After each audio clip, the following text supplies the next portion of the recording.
Let's talk about a feeling that might be a little too familiar for some of you. It's that weight, that secret exhaustion that comes from being the one person that everyone seems to count on for, well, everything. So, does this question kind of hit close to home? Are you the first person they call in a crisis? The one who always has the answers, the shoulder to cry on, the person who can just fix it?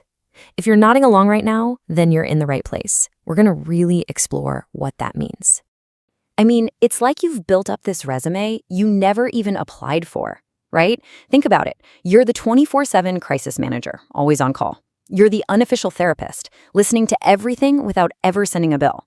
You're basically a human Google for advice on literally everything. And of course, you're the default emotional support system. Now, don't get me wrong, it can feel good to be needed, but let's be honest, it's a full-time, unpaid job.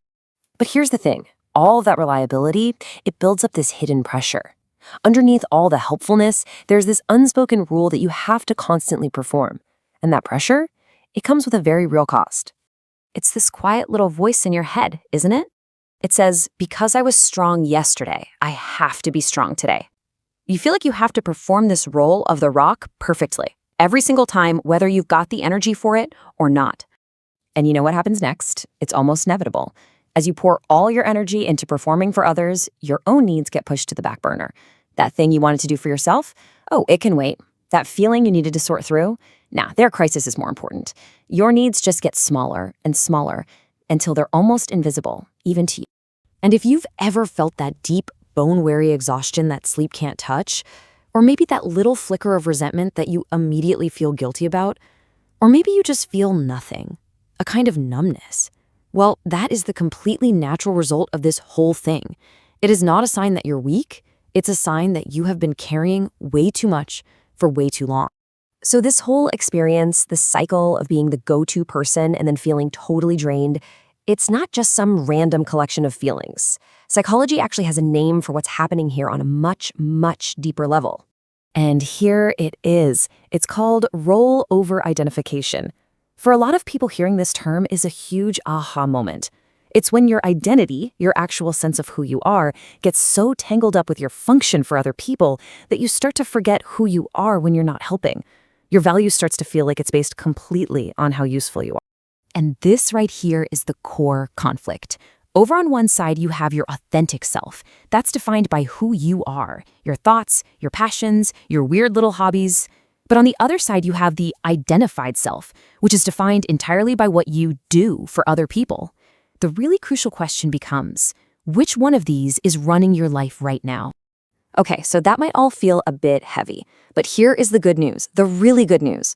There is a powerful way to shift this, and it all starts with what we're going to call the reframe.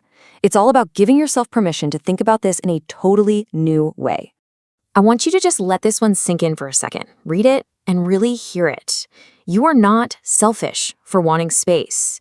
That guilt is the trap. It's what keeps this whole cycle going. But wanting time for yourself, needing a break from being on all the time, that's not selfish. That's self-preservation. It's survival. And here's the permission slip you might not have known you needed. Your worth isn't transactional. You have a right to just be, to exist completely separate from your usefulness to anyone else. Your existence is valuable all on its own. Full stop. So this all sounds great, right? But how do we actually take these ideas and make them real? Let's talk about how to start living this reframe and moving beyond an identity that's built only on your usefulness. Your path forward can really be boiled down to 3 steps. First, acknowledge. Just name it. Recognize the pressure, see the exhaustion, and just sit with it for a second. No judgment. Second, validate. Tell yourself that your needs for rest, for fun, for quiet, they are 100% valid. And finally, step 3, permit. This is the action part. You have to actively give yourself permission to create that space, to say no, to be unavailable. And that brings us to the final, and maybe the most important question of all, the one I want to leave you with.